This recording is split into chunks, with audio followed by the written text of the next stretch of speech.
हैं हमारे चैनल को सब्सक्राइब कर बेल आइकन जरूर प्रेस करें हमारी न्यू वीडियो सबसे पहले देखने। छियै फूला मतिया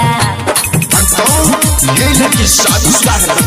ये तुम्हारे भाग्य में नहीं है। छोटकी मोटकी गोरकी छौरी नाम छियै फूला मतिया मतिया ओकरे से शादी कराई दे नहीं ते यतमा के करबा हतिया हतिया ओकरे से शादी कराई दे नहीं ते यतमा के करबा हतिया अपन सेवक सुधीर बनसी के किए तर